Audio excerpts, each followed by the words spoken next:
And good morning, everybody. Welcome to the stream. Super Sunday movie wrap up. Yes, here we are. We were going to have a special guest today, Rebecca Kennedy. However, as life does, life gets in the way. Things happen, things come up, and we will engage with her on a future No, we won't. She episode. watched last week's episode. She said, "This isn't for me," and she's never coming. And it's always a safe bet to do so if you feel so inclined. But go out and support her current feature that she's working on, along with some really notable names. It's called Crust, a creature feature horror comedy, and you can find it on Indiegogo, or as we have right here, igg.me at crustmovie/x #hashtag. I'm not too sure what the kids call it these days, but that's what it is. But yeah, let's do that. Let's support everybody as best we can these days. But we do have some great guest panelists already. You know him, you love him, you fear him. If you don't want to replace T'Challa, it's our good friend Chillmonger. How you doing this morning? When you said fear him, I'm like, oh, he must be talking about King the Conqueror down there. But I am a monger. And we also have our very own co-host, if you will. He's been here as many times as I have, and sometimes not. I guess he wasn't here last week. I guess I'm overstating it, but we love to have him. It's Warren. How you doing this morning, buddy? I'm doing okay. It's good to be here. Go Warren. Go Knicks. Go Jets. Woo! Oh my goodness. A lot of stuff happened this week that we just didn't have on our list of things to talk about. Apparently, what is his name? I was just looking at something that was going on a minute ago. Oh, hi guys, by the way. Oh yeah, hi. How was your week? Awesome. Okay, great. Chris Rock apparently He's talking. did some talking, did a show. What was it, on Netflix or something like that? And addressed the whole situation that happened with the Oscars, right, almost a year out. And there was somebody who was commenting about how it took so long for him to think of something to say. And as far as I can think of, I used to be a comedian and I used to say funny things. And it takes a while to write a funny joke. I mean, you can have a joke that it gets the message across. It says what it has to say, but it's not always funny. So you go on the road, you take it, you workshop it, and then you refine the jokes until you can get it on a special. Exactly. We're only hearing about it now, but this is material he's been using the month after the award show. He did have already planned outings, not concerts, but whatever you call them, shows. And because of that, he was practicing his material. We were hearing reports in April of 22 that this guy was making jokes on Will Smith. The thing is, no one is allowed to bring in the recording devices, so we didn't hear them. These have been through the ringer. He says them with such confidence because he knows the reaction he's going to get. Yeah. And nobody walks on stage and does an hour without cue cards or teleprompter unless they've rehearsed it hours and hours and hours on end. So the jokes are funny because he worked on them, and they put them on TV because they recorded it a while back. And they only recorded it because the jokes were ready. So it takes about that long for something like that to happen. I mean, I can't wait to see the lifetime adaptation of that whole thing. And then you're going to see Will Smith on ice. You'll get it all. Oh man, the Will Smith's plushie with the swinging action arm. Batteries not included. So let's see. Look at here. Warren, what were you gonna say? I saw you turn off your mic. You turned on your microphone. Oh no, just that I saw the SNL, not SNL. I saw that actually. I saw the announcement for his thing, and I wanted to watch it, Chris Rock, but then I had to catch up with other stuff. That was all on my mind. Yeah, a lot of stuff happening. A lot of stuff happening. If you're watching us on YouTube, be sure to put comments leave us a comment. On Twitch, leave us a comment too. Tell us what you thought about the Chris Rock joke. Obviously, for reasons I'm not going to play it, but let us know what you thought, and we'll if it's interesting. Even if it's not, we may put it up. If you're advertising something on your own, we're not going to comment on it at all. So, Baroetta, too bad. Wrong comment.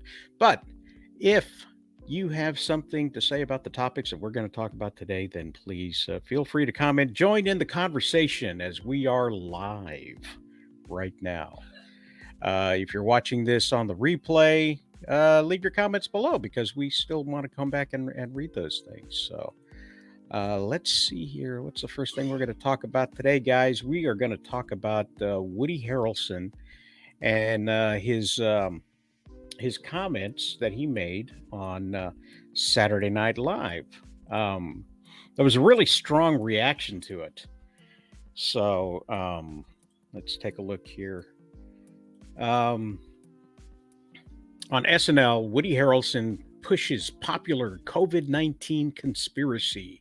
That's what the Washington Post said, and it was a fast reaction to what was going on. And Joe Rogan talked a little bit about what Woody had to say on Saturday Night Live. Let's take a listen real quick on a clip that I mashed up of Joe Rogan's response. Did you see that immediately after Woody Harrelson had that monologue on SNL where he's joking around about a drug company forcing you to take their drug? Right after it, the next day, there's all these hit pieces, like they were timed. Like there's a hit piece in Vox, there's a hit piece in Vanity Fair, there's a hit piece calling him an anti-vaxxer and a stoner. And sucked on Cheers. And there's conspiracy theories. He's pushing conspiracy theories. No. That's not what he's doing. He's a joke monologue on SNL about something that makes people laugh because you can kind of make a weird comparison to those two. That's the only reason why the joke works. Yeah. The only reason why it works is because people are thinking it. Like, so for you guys to come out and say like, oh, conspiracy theories, no, it's jokes about a possible conspiracy theory. Maybe not the best joke, maybe not the best delivery. It's SNL. But the fact that got this immediate response where all these people defend the pharmaceutical companies, they're all jumping in and defending them, like in unison. They're all anti-vaxxer, stoner. And so when he makes that joke and he talks about them buying all the media, and then all the media responds as if they've been bought and paid for, that's pretty wild. Yeah. I was like, this is crazy. I always look at both sides, and CNN had it, but also CNN is owned by the same company that owns SNL. So it's tricky because they don't want to make them look bad, but they, angled it like it was him. Yeah. Even though what we know is that these scripts are approved days in advance. Yeah, they had to prove that unless he went out and Dave Chappelle'd it. Yeah, he didn't. Oh, that's right. Dave Chappelle did go off of the script, but with Woody Harrelson, it appears that jokes were already in the books, and they train or they prepare for their Saturday Night Lives all week long. I've seen interviews on Jimmy Fallon where they'd say, "I'm doing Saturday Night Live this week, so I'm in town. We're doing my rehearsals," and they'll do that on like Tuesday. So they knew this joke was coming. They gave it off to CNN and all the other news outlets. Hey, get ready when he says that joke. Print the article. So this Olivia McCormack from the Washington Post, your credibility, my friend, is in question. So yeah, a lot of that stuff is rehearsed. Sometimes you can go off script, but if somebody goes off script, they do two shows, one for the West Coast, one for the East Coast. Right. And if you go off script on one of them, they're not going to play it on. They'll just play the recording of the previous one for the next one. So, or something else like that. They'll cut the feed. They, in a heartbeat, they will stop somebody from doing something that they did not like. They'll run an entire rerun just to shut something down. So to say that he went off script is really questionable to me. I mean, and all we got to do is listen to the actual monologue and see what he says, because he doesn't say COVID-19 and he doesn't say drug companies. Well, wait, we know what he's talking about. He doesn't need to say it. That was the joke. He was making the comparison. He said cartel. All right. He did say cartel, and he made sure to say that it was unbelievable. Yeah, nobody really laughed at that, which was kind of funny to me. Let's have a look real quick, and then we'll introduce Miss 1776 after we hear from Woody. Another way of dealing with something like that is to have the musicians cut you off and start playing, go to commercial right away. And he finished his set. The whole bit with the arm sticking out is him expecting a straitjacket, which was at the very beginning of the monologue. Okay. And the fact about the rambling story that they were talking about, he's rambling from one place to the other, is that weed has affected him. He's expecting to get the straitjacket at any moment. He put his arms out before. He did some stuff about not remembering things, and him getting stupider as the day goes on while he's smoking, and all of this gets to that point of the drugs, and the idea of a script being sent to him that does particularly that, where the cartels influence politicians to make people take drugs. And why would that happen when people do it every day? So even if he missed the mark, on doing that, people's reactions to it were very, very visceral. Miss 1776, welcome to the show. We're glad to have you on as a panelist, and we'd love to hear what you think about what this guy said. I thought it was very tame, actually, for a joke about everything that's been going on right now with the whole COVID vaccine and everything that's been coming out. I don't know.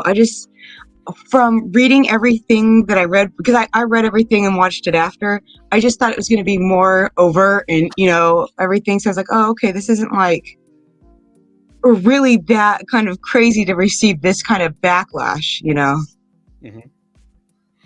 Warren, how did you feel about the joke? Was he spreading anti-vax theory, or was he just telling jokes?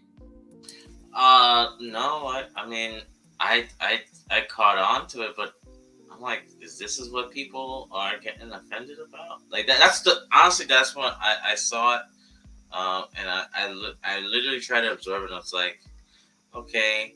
I mean, I've watched dark humor on the net talk about 9/11, all sorts of stuff. So it's like, I don't get it. He's a comedian. That's his job, to offend you. Like that's why I didn't really get the joke. Like, I got the joke, but I didn't go to trying to look for articles, or try to put up an article like, oh my God, he needs stuff. Like, it's a joke. That's all. I just took it as a joke. I didn't read into it any more than that, personally. Well, I think that people not laughing at a Saturday Night Live opening bit is not controversial. I don't think the audience was offended one way or the other. I think if you don't think it's funny, you're not going to laugh. We see that a lot on Saturday Night Live. If they don't think it's funny, they don't laugh.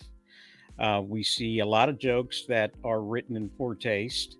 If you found it to be in poor taste, that's also on par for Saturday Night Live. I really don't think it's much of an issue, because he didn't claim that it was real. He didn't claim that he accepted it.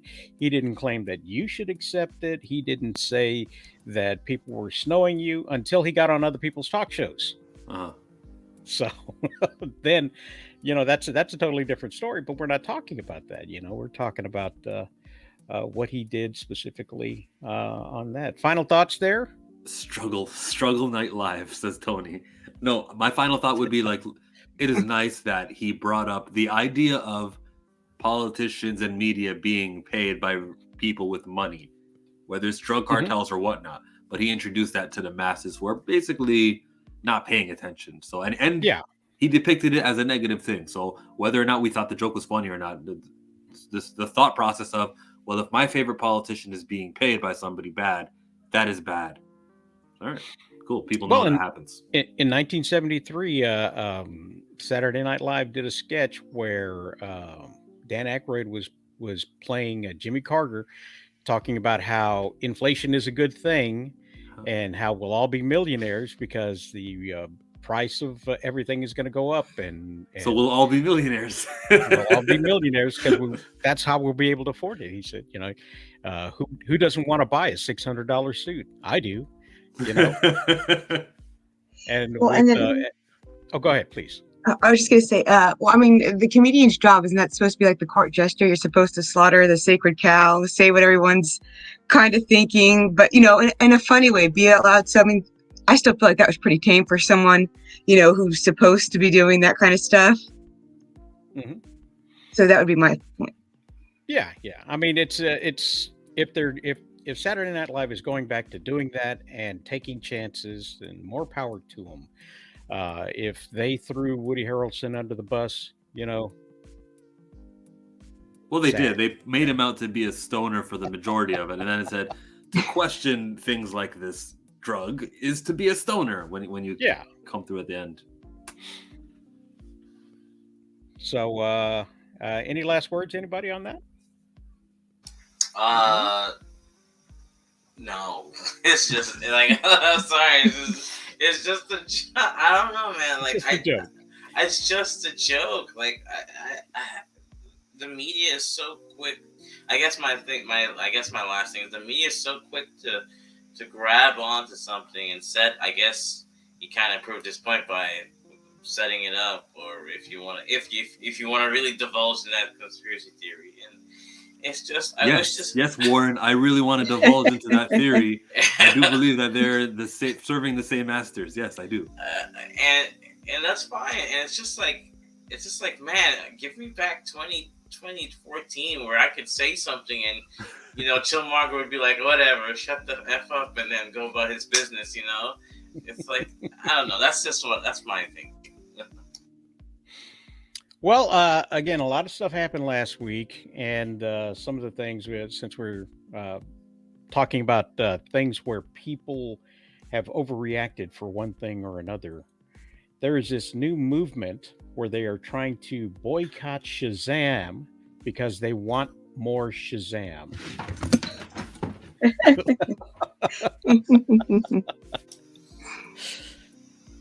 Yeah, I facepalmed too when I saw that.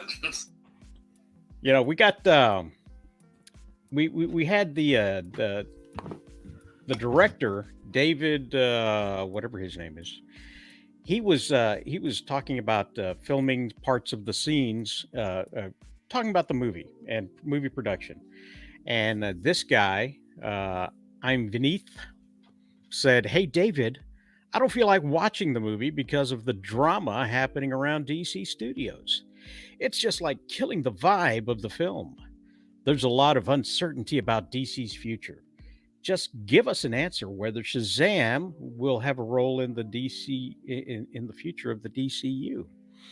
To which David Sandberg replied, "He definitely won't if people don't go see the movie. What I've been told is that there's nothing in the Shazam films that contradict the future plans of DC. So the possibility for more Shazam is there. And if that's what you want, your best bet is to go see the film." And yet still, we have Pantagoistis, I think that's what it is. Doesn't matter. Don't forget to boycott Shazam. Let's make sure this movie becomes DC's worst box office disasters. All because they're not getting confirmation. They want guaranteed sequels for something that hasn't yet proven whether or not it deserves it. and they want actors to be continually employed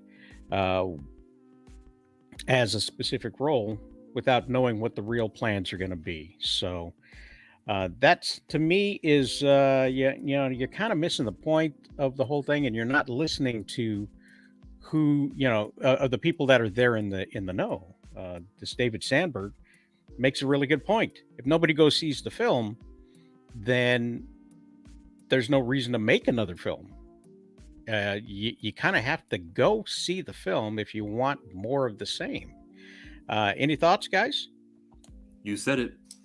These people are stupid.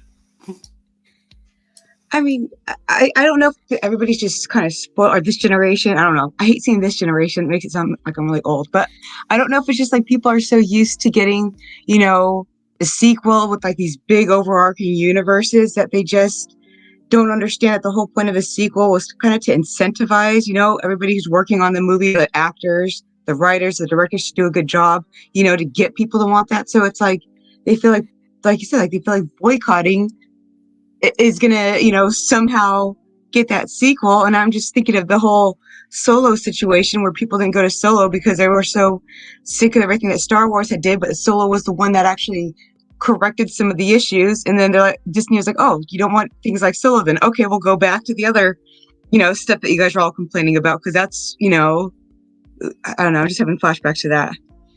When you say correcting things in the Star Wars, do you mean the Kessel Run?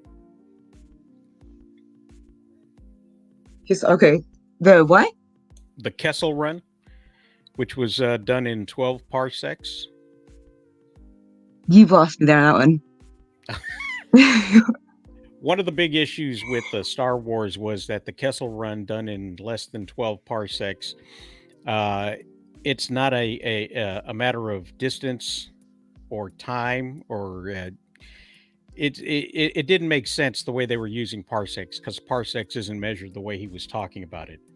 And so what they did to correct that was they made him cheat by flying through this asteroid field dangerously, not using the Kessel Run's designated flight path of safety, which made it the Kessel Run longer than 12 parsecs, but he still did it in less than 12 parsecs. I was talking more about the political stuff. You've lost me with that whole.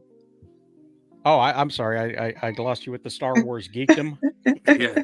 Yes. I have normie information on that. Okay. But oh yeah, what was that? Cricket sounds? Is that what that was when we jumped to Star Wars? Oh.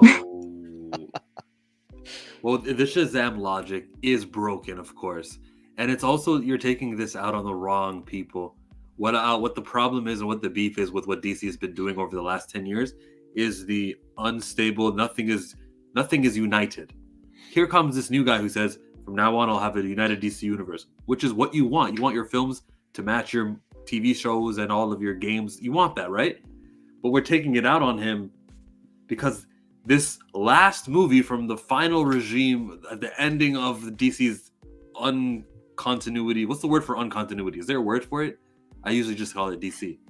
But when we got this final year of chaos, there was this is the thing that we like. We like the Shazam superhero. We want to keep him.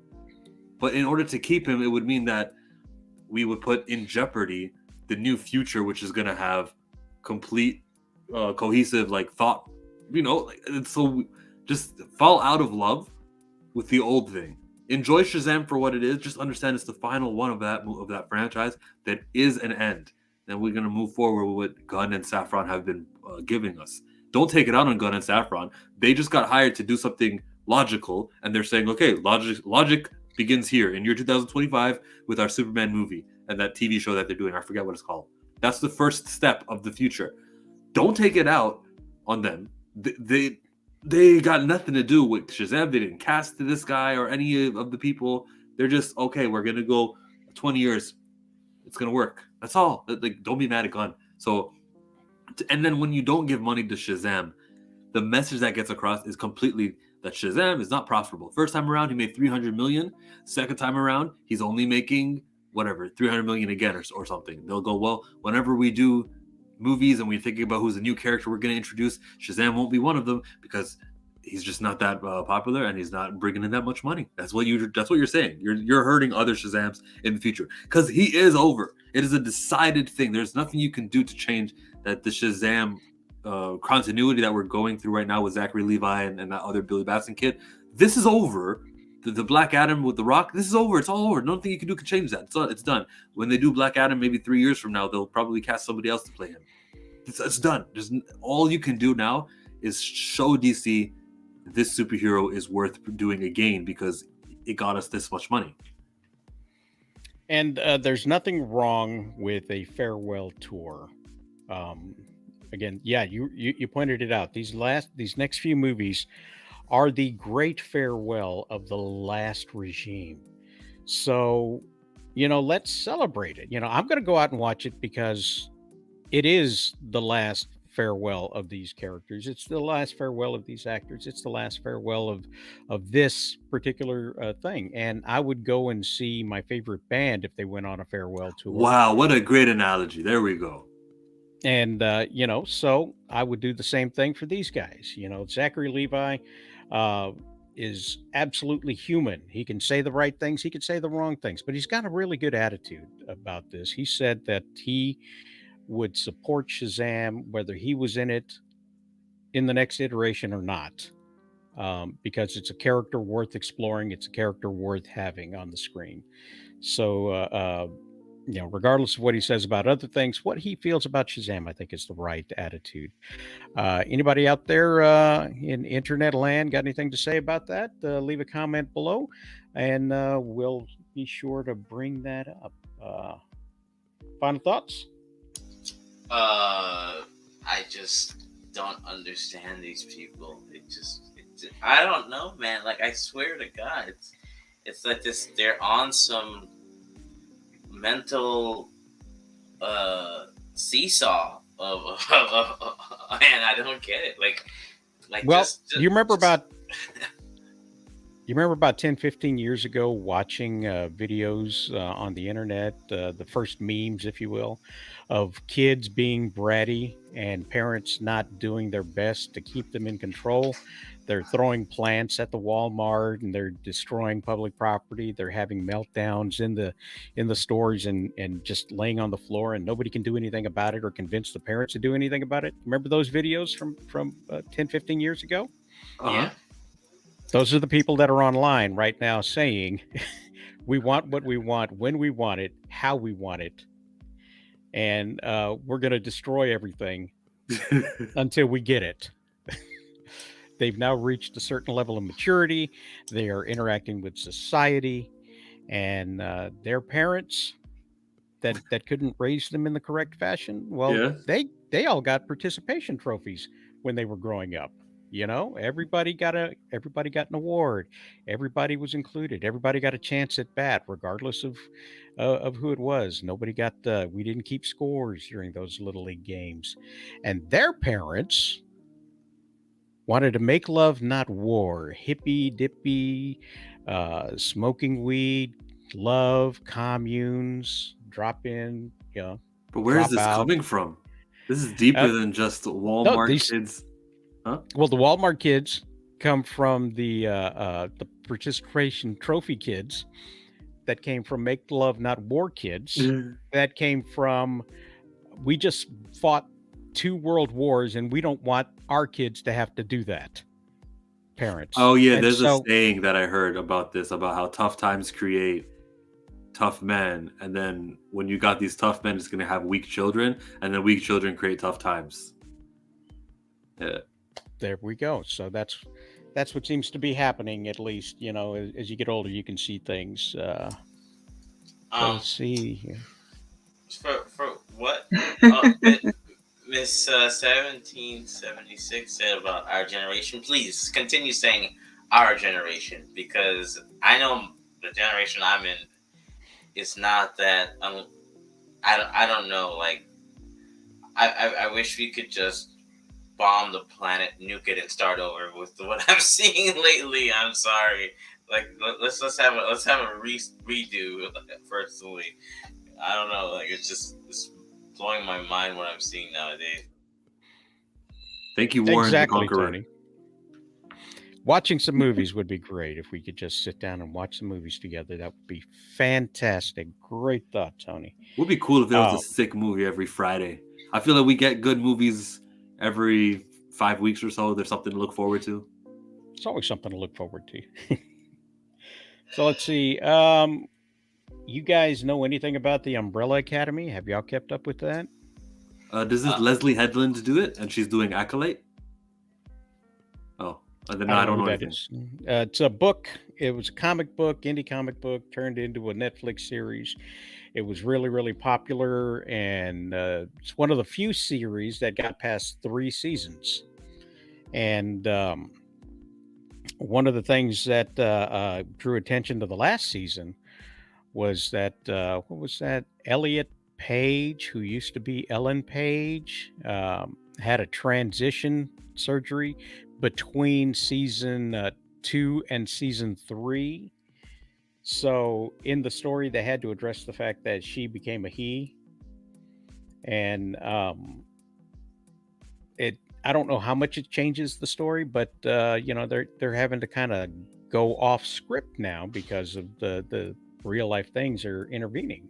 So because the real life character or person had something happen, the fictional character had to have the exact same thing happen. It doesn't work in reverse. If the fictional character loses a leg, the real actor doesn't have to lose a leg. Hopefully not. Because it's acting. So for it to go the other way around, I kind of have an issue with that because you're deviating from the story, and it's what the audience is used to. But that's neither here nor there. That was accepted fairly well, and it really wasn't as controversial as they might have thought it was. I mean, but yes, go ahead, please. I think it is. I didn't know that. First of all, why are they doing this? Like, why can't is it because this? I'll just say the movement, because I don't want to be respectful. The movement. When you start like that, it's not respectful. Well, hey, Chumar, I'm not gonna be respectful. Yeah. Well, whatever you do, just don't say those people. Okay. Right. Yeah. You can say them and they. Yeah. Oh yes, them they. Yeah. So the movement. So you're telling me that the directors and the producers can't put their foot down and be like, you know what, this character is, their original female character. I'm sorry, but you kind of breached contract or whatever. We're gonna have to recast you. Like, why? What? Like, you can't do that. Like we did. They don't have a say. Are they just really pushing this narrative of the movement? Like, I don't know. That's the way I look at it.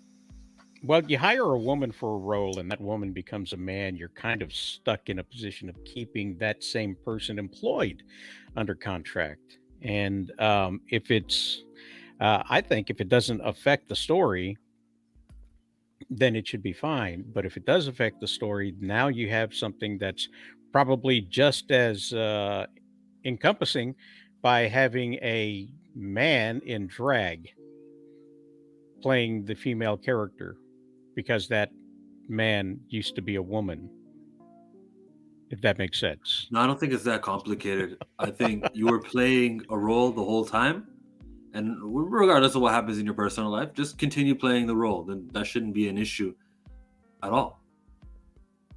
I don't watch Umbrella Academy, so I don't know how essential it is that the protagonist has to be male or has to be female. So yeah, I'm coming from a place of ignorance, but since it's just acting anyways, whatever you do, just when you come to work set on time at 9:00, put on that same wig that you wore in the first season and just go with it.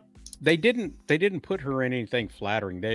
Her costume was nowhere near the costume of the character in the original comic book series, which was your standard tight superhero female bodysuit that accentuated the curves of a woman. They didn't do that with her. she was dressed tomboyishly, and that's fine. It worked with the character that they portrayed on the screen.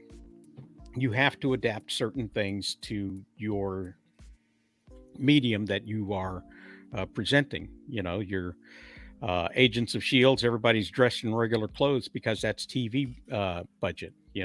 She was on TV. It's a TV show, even though it's Netflix. She's in lumberjack shirts and jeans. That's fine, because her character was not supposed to be a superhero like the rest of the cast was. They are all supposed to be like superhero siblings, and she's the odd man out without any powers. Turns out she's the most powerful one. But by the time they figured that out, she doesn't have to be suited up like everybody else. It all made sense. Uh-huh. And if they just kept her in a wig, continue to call the character the same thing, regardless of what kind of surgery she had, the clothes that she was wearing would not have given anything away. She wouldn't have given anything away. She just would have not had that haircut and not be called a male. But they made it part of the story. And I think, what they portrayed was that everybody in the show was just as accepting as everybody else was in real life, and it's not a big deal. So, they all moved on. And now for the final season, they're adding some new characters, which will be Nick Offerman, his wife in real life, Megan Mullany, and David Cross. The one thing I notice about these actors is that they're comedic actors, known for dry comedy. And anybody have thoughts on these guys joining the cast? No, I mean, I've watched maybe 3 episodes of Umbrella Academy. It's actually a good show. You should watch it. I just, with other things I can't. I was at my friend's during the pandemic when I saw like a couple of episodes, which, like I said, was 3 of them. I think this, I think that maybe the show maybe lighten up, but I mean, I think they're all good actors. No qualms here. Miss 1776, has the crackdown on password sharing stopped you from watching anything on Netflix? Nope, but I actually haven't watched Umbrella Academy either. Oh, awesome. I'm Yeah. glad you boned up for this one. No, I did. No, I read it. I just didn't watch it. Like, I read about everything. I read how the 4th season already was going to be going off script because there is no 4th volume comic book to, so, but yet the guy, I can't remember what his name was, the one of the main producer, whatever, already had in mind what he was going to do with the 4th season. So, I mean, I read that. I mean, I really didn't know too much of the Elliot Page thing, but I mean, with that, I just think back to like in sitcoms where like a woman would get pregnant in real life, and then like how the actors, they would either like in Frasier make a joke where like I think like she couldn't, she just like been able to eat like fancier foods for the first time, so she gained a bunch of weight. Or in I think The Nanny, they just hid it for as long as they could, and then they kind of made a joke about it a little bit later in the show, and then they just kept on going. So I mean. And I think there was even a recent article about an actress wanting to play a male role. So I was just thinking, oh, well, there you go. You could be a male actor playing an actress role. I don't know. The sitcom thing when they used to have a pregnant woman was slick. They would have a high countertop on the set, and so you'd never realize that this was a pregnant actress. There's a lot of things, accommodations that are made all the time. But there is a breaking point, though. Can you imagine if someone was at a show where they ate barbecue, and then the actor, or not the actor though, the real life person says, "I am a vegan, no more meat for me." What are they gonna do then? They gotta do the fake meat. Yeah, they gotta fake the meat, or they decide, no, our authenticity is important. We can't just go visiting all of these grubs, like those food trucks and all these places with a guy who everyone knows is vegan and be eating fake meat. If it's like some reality type show, then they would say, no, that's it. We're gonna get a new host of our touring barbecue eating show. Well, you're right about the different accommodations being made. I remember a story where Jane Fonda was smoking sage cigarettes because she didn't smoke tobacco. And so on the film, they hand rolled sage into cigarettes, and that's what she smoked during the scenes where she had to be a cigarette smoker. So it says here that Offerman and Mulaney will play Midwestern Community College professors Dr. Jean and Jean Thibodeau, while Cross will play Cy Grossman, an upstanding but shy man desperate to reconnect with his estranged daughter. So that's who they're going to be. Tony says Nick Offerman was good in The Last of Us. He was. He really did a good job.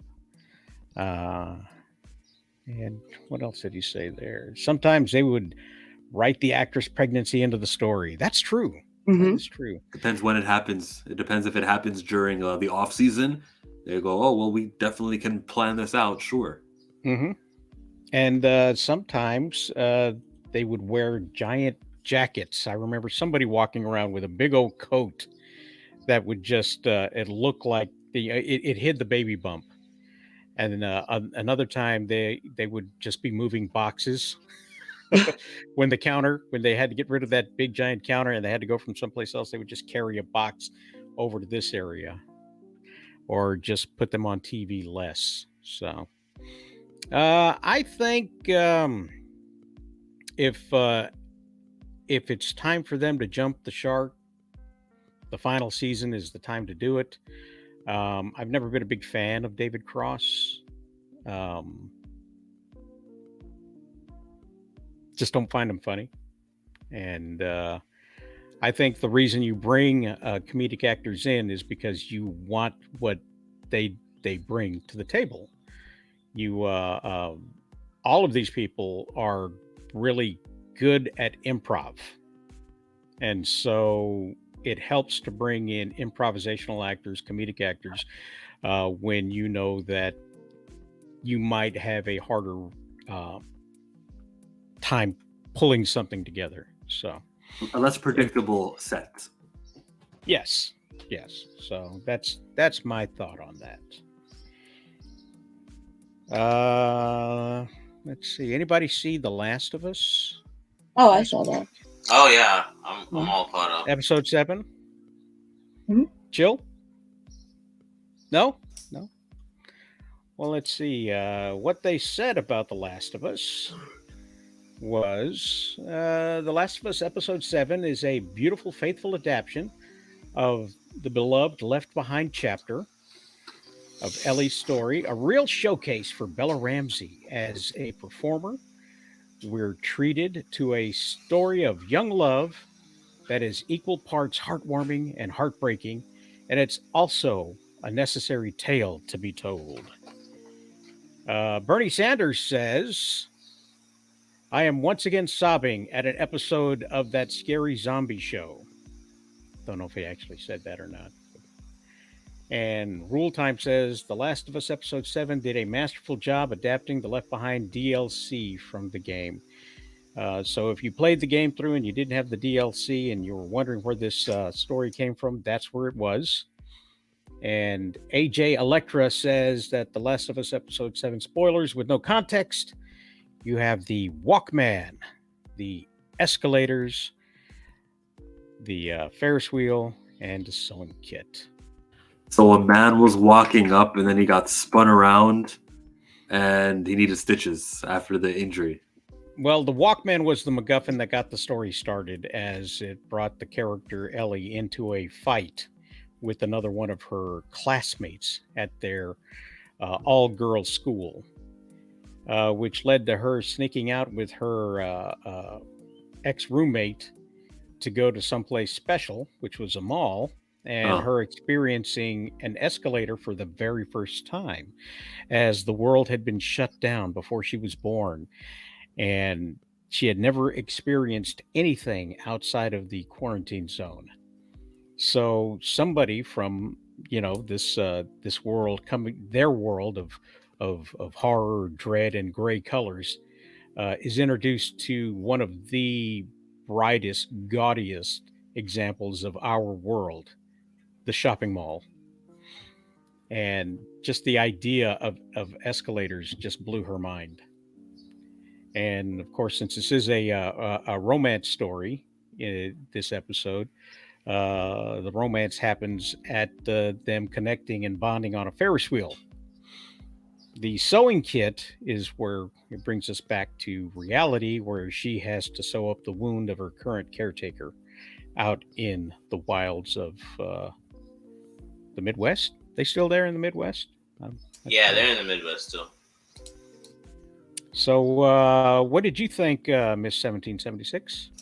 No, I was concerned with the dirty needle they used to sew up. What's his name? No, I'm looking at his name. Joel. Thank you, Joel. Yeah, I was a little concerned about that. Just finding a needle. She even sterilized it. I mean, I guess she's a kid, but still, I just thought about infection at that point. I thought it was a well done episode, though. It was pretty interesting. Seeing them all dilapidated, but yet still seeing what kind of functioned. Mm-hmm. I didn't watch the downloadable content, but I did. Like I said, I watched the episode though, so I enjoyed it. Well, that episode is the downloadable content, so it came in after after you played the Last of Us episode 1, and you made it all the way through, and you're hoping for more stuff, and so they gave you this particular episode as the downloadable content, so you got to play through everything that you saw in the episode. Warren, what did you think? Oh, the episode. It was good. I think. The reason I say I think is I totally didn't see the DLC content, so I like the backstory. I like how they use flashbacks properly in this show. That's what I like. Because sometimes you need to get some references, and a lot of people don't know. So I like that aspect. I thought it was funny that Mortal Kombat was like they were so excited to play Mortal Kombat and do the fatalities. I was like, okay, that's. I mean, where were you in 1999? But she wasn't born yet, so understand. Overall, I think. Joel is starting to shed some layers. That's what I thought was good. Great. Joel is not as he was very from episode 6 to now. He's been very in his own cage, and he's starting to break out of that cage. And I think that little conversation that they had in episode 6 in the room really helped them start to move on from his daughter. Yeah, I think a lot of what they did was to reestablish where some of the conversations came from. You've got the origin of the no pun intended, where she got that book. You got the fact that they had that encounter with the zombie thingy, whatever they're calling them, and the fact that she is going to have a romance later on. They're doing the Marvel thing where they're laying the seeds for the second season, because a lot of the things that they touched on, the different locations, the different characters, and the fact that she's going to have a romance with somebody later on, it's important to bring that in for what's going to happen in tonight's episode, because it'll make it that much more horrific what happens. I saw the playthrough, so I know what's coming. But I think what they did was a lot of setting up. They're doing a lot of setting up now. And I don't know how if it's detracting from anything. You could claim that this was a filler episode, because it did not directly continue the story from episode 6, but it does play an important role in setting up different aspects of what's coming up. And I'm trying not to give spoilers while I'm talking. But I don't know if you can hear, we got an episode of kids in the background coming from my house here.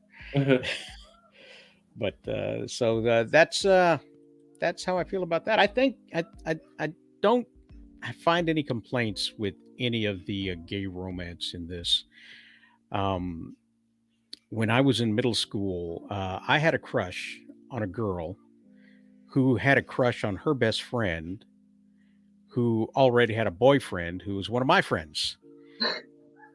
So, the fact that girls at a certain age sometimes experiment with each other, and some stick with it and some don't, is a fact of life. And to have a young girl who is isolated in an all girls school bond with a best friend makes a lot of sense. So it doesn't seem to me like they them forcing anything into being, because that was also part of the game. So it's still within canon. There's no objections here from me on any of that. There's no agenda. It's all part of what's happening. And again, it's going to play an important role. Her particular orientation is going to play a role coming up in season 2 and in these last couple of episodes.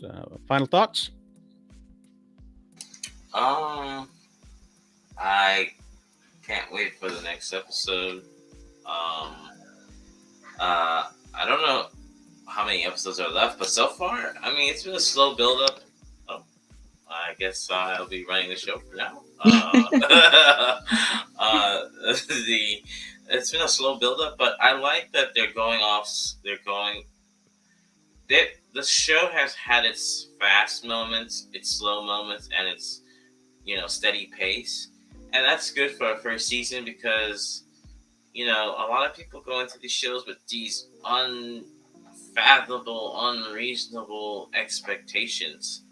I think so far, if this is the pace they're going with, it's fine because I'm sure. Well, it's gonna pick up. I mean, it's only the first season, right? So that's the way I look at it. And it's nice to see Joel just becoming human again. He's been very robotic and cold. He's been very Mandalorian. Yes. Miss 1776.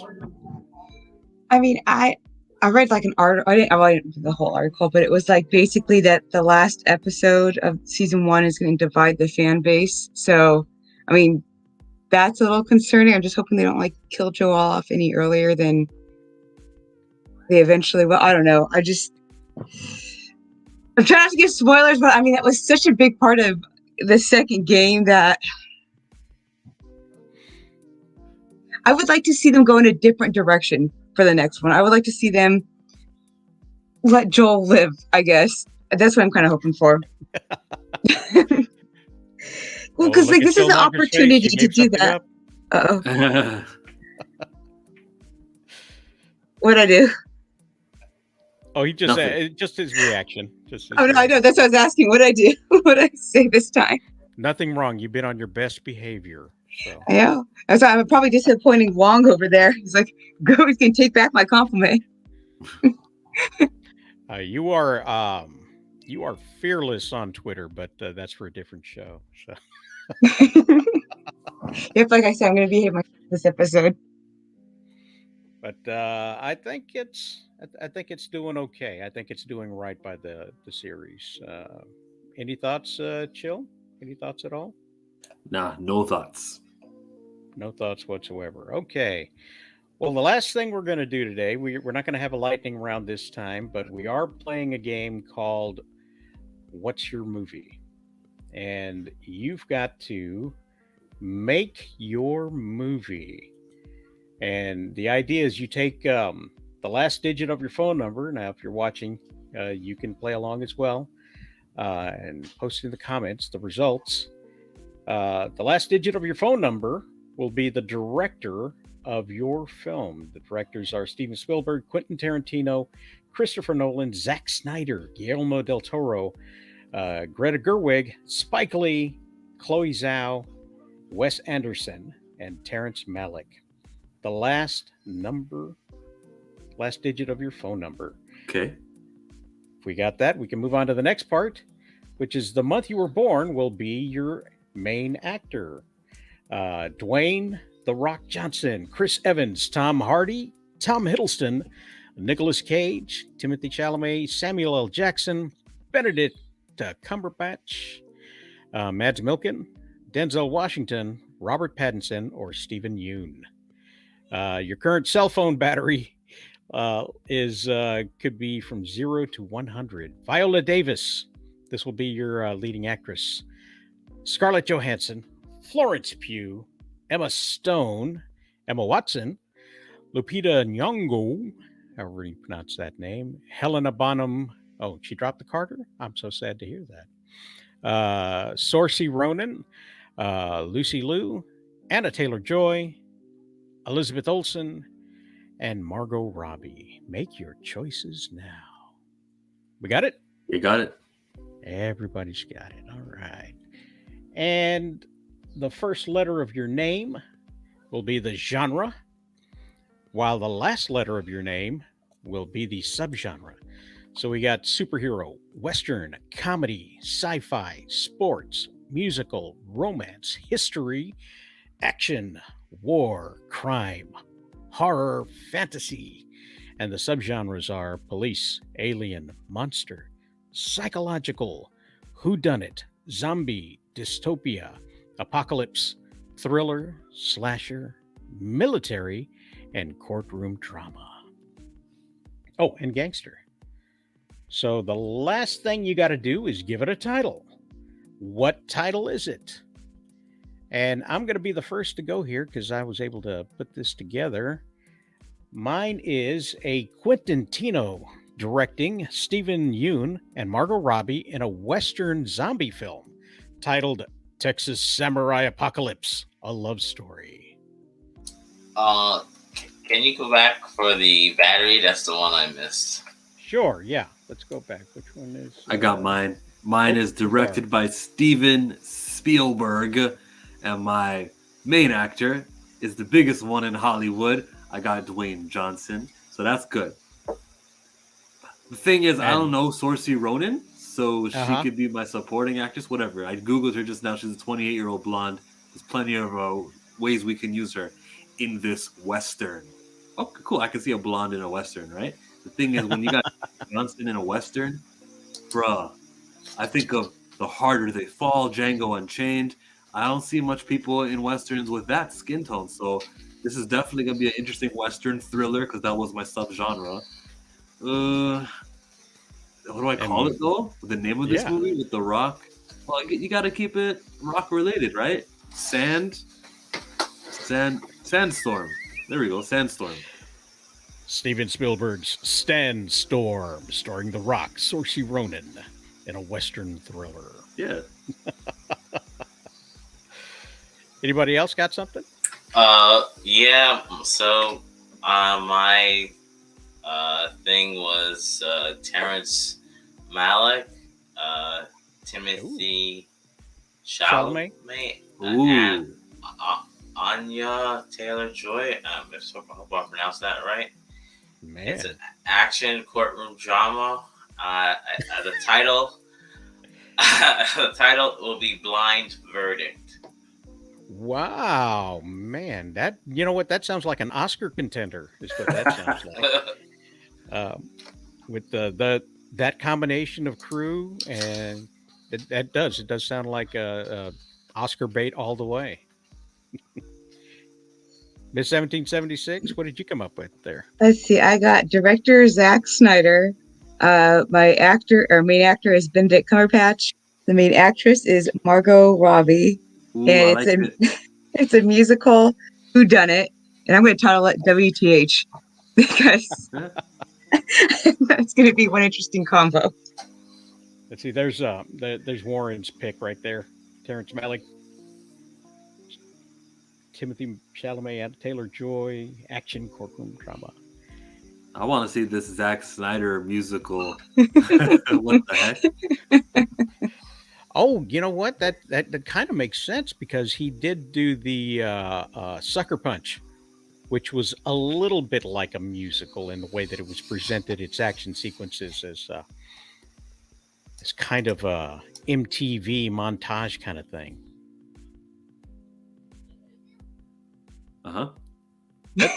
That's all I got. That's all I got on that one. As far as anybody else, did you play the game out there? Put your comments in the comment section, and we'll have a look at them. Maybe we'll, if you comment on them throughout the week, we'll go over them next week, or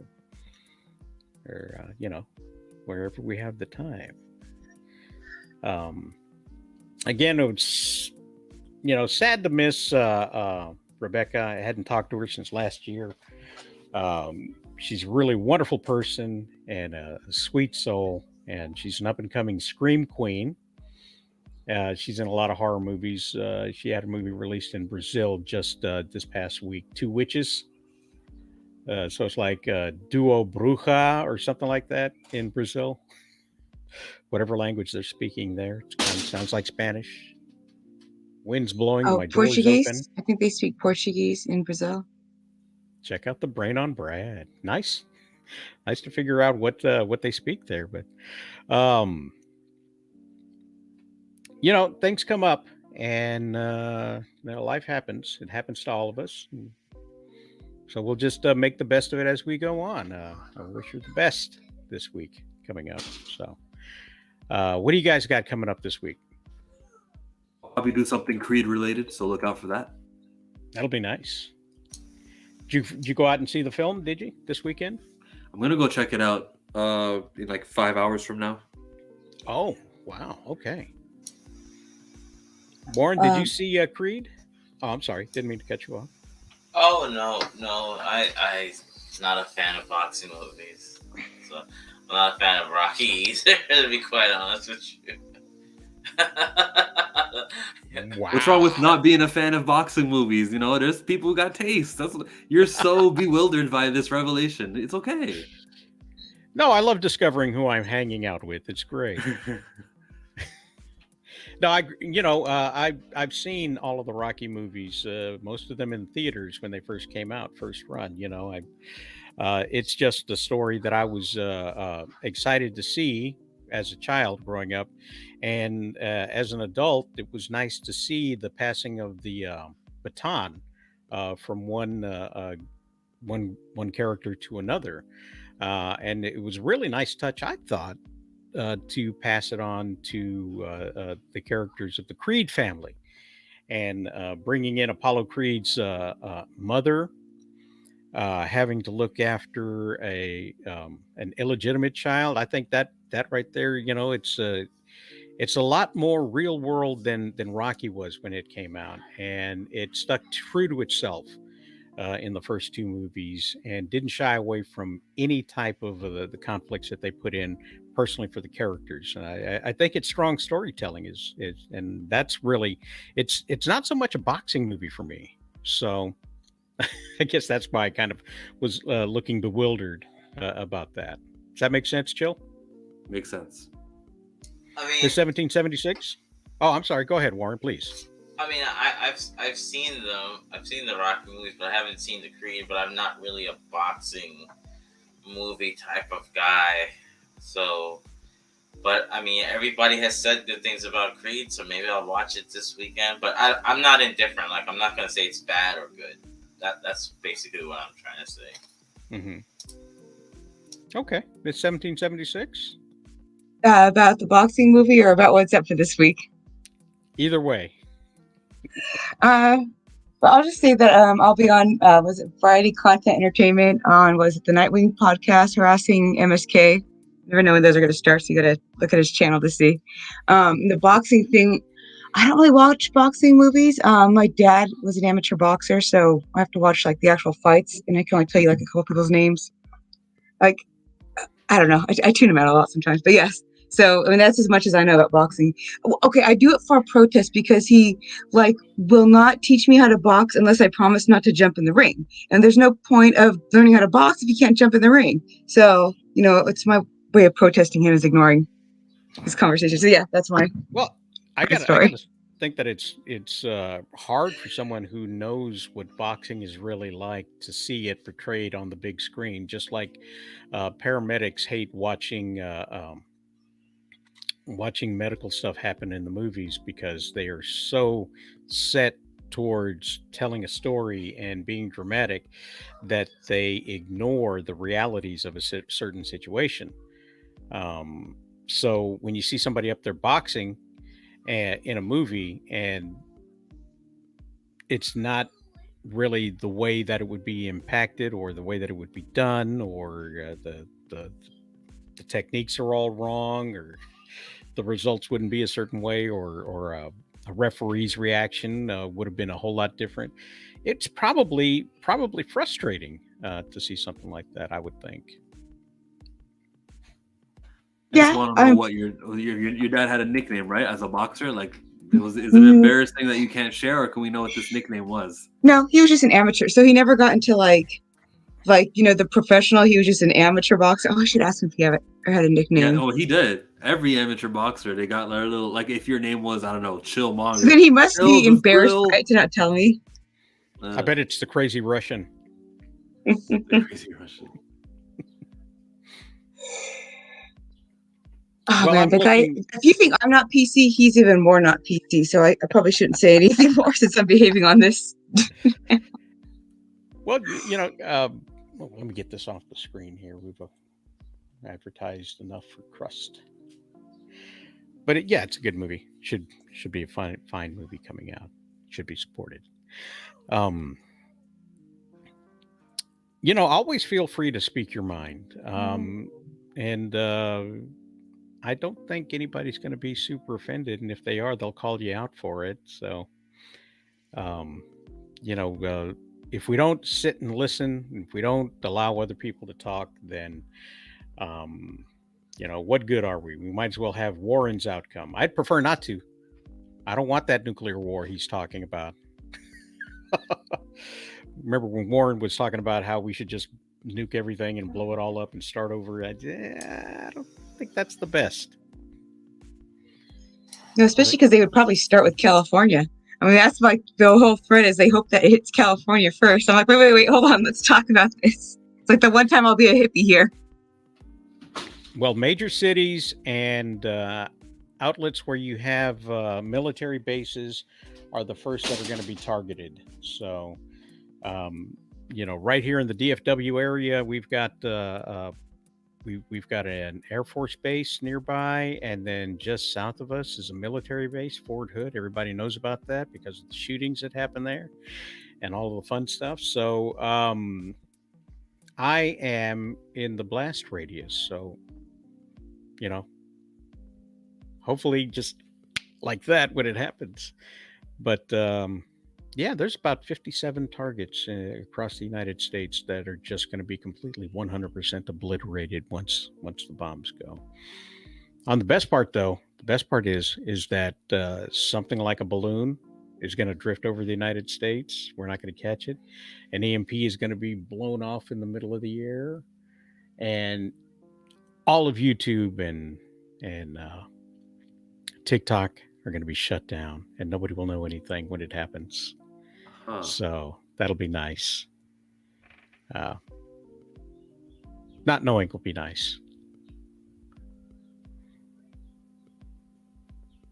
What a horrible way to end the show. What a horrible way to end the show. What a great way to end the show. Well, it's nothing that, obviously we have internet now, so it's a little different, but you really think about it. People throughout history have gone through crazy things and have survived. Humanity has always figured out a way to adapt. So, that's, I think, how to look at it is people before us survived without all the comforts and everything. And we're spoiled and used to the comforts, but we could do it. It'd be difficult, but we can all do it. Well, some of us, at least. Some of us, at least some of us will be able to do it. Jill, any final thoughts? Nope. He's just going to be real sad until he goes and watches Creed.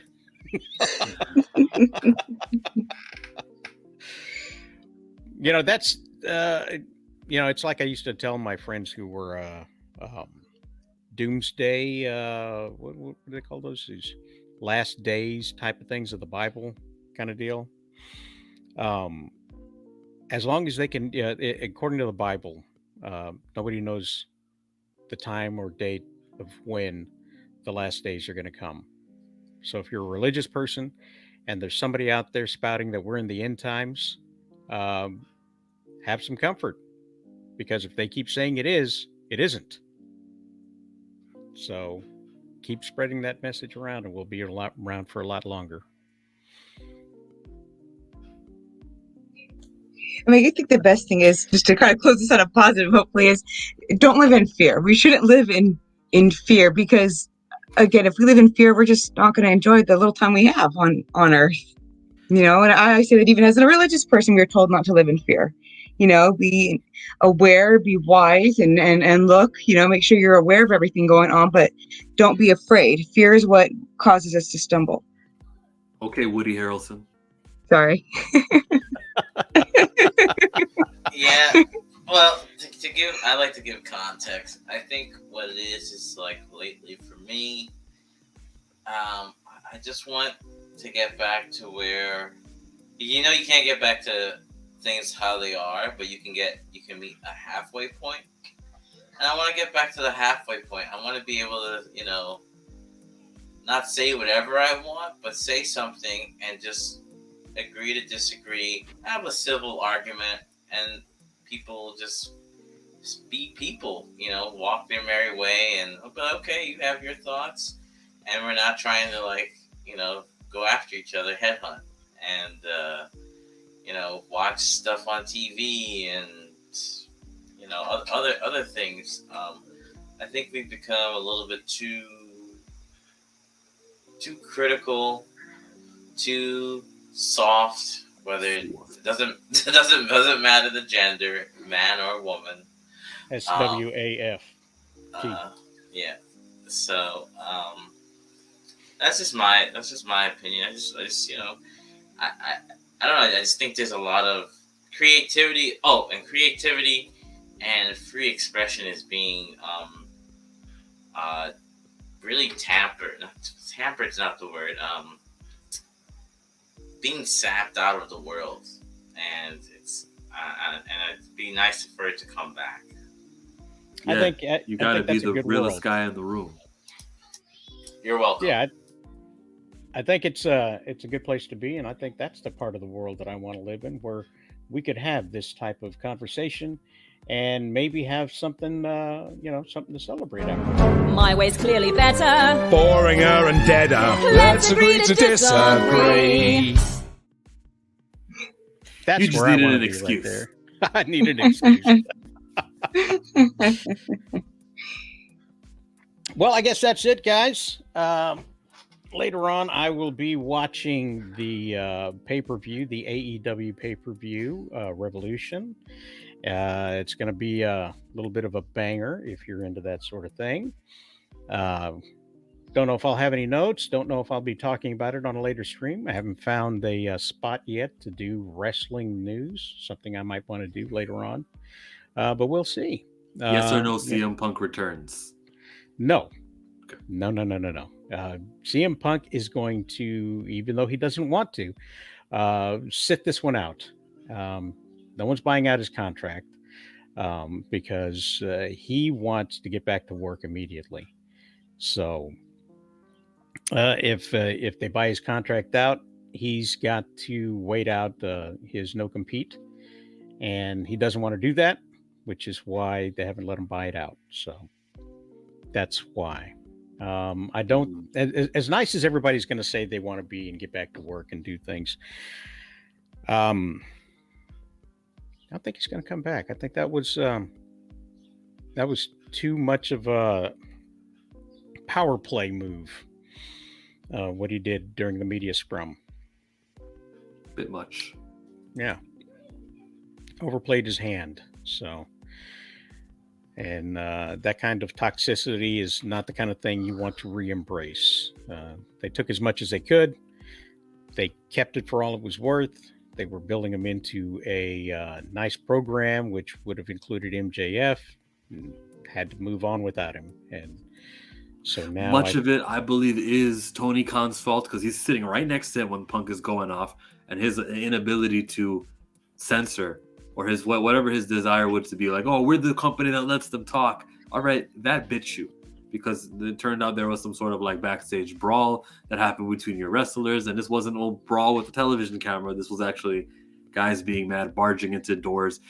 There was a dog that the door hit on its. Oh, and yeah, there's a whole thing.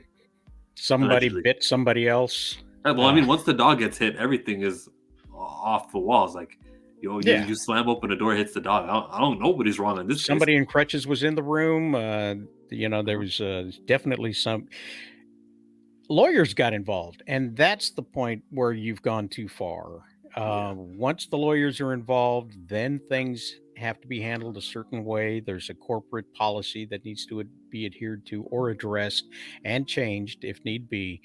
And, there are serious consequences for the arena as well when it comes to security. So if anything is handled too quickly, lawsuits will fly like nobody's business. Your insurance is going to fly through the roof.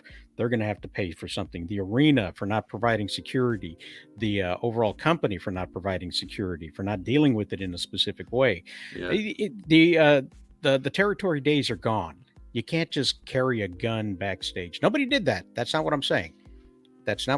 Nobody brought a weapon to this that I know of, and nobody blasted one. But back in the day, that's how you handled things, and that's how people like Bruiser Brody wound That's up. Exactly who I was thinking about. With the gash across his belly, in a shower, bleeding out, because things were. We don't do that anymore. That's not the way the lockers work, and you can't have a throwback brawl to that kind of situation. It endangers the entire company. It endangers everybody else's paycheck that works for the company. It endangers the entire sports division, So, not that it's a real sport, but the point being, once the lawyers were involved, all bets were off, and it's going to be handled in a corporate fashion. And Tony Khan has very little to say because we are now working within the confines of corporate law. Yeah.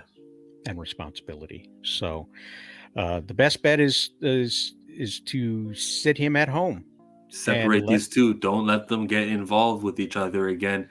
And if he ever does return, make it on a week that the Young Bucks and Kenny Omega are not at work. Yeah. Send him to ROH if you're going to bring him back, But that, what does that do to Colt Cabana? Since he's already signed up with ROH. It's too much to deal with. It's too much of a headache to make happen, to make accommodations for everybody. That's why he's sitting at home. And that's why he'll continue to sit at home until his contract is up. But it's going to be a banger of a show tonight. I'm going to watch it. I'm not going to live stream it. I'm not going to comment on it while we go along. I'm just going to sit down with some popcorn and a cold one and watch some good old-fashioned wrestling.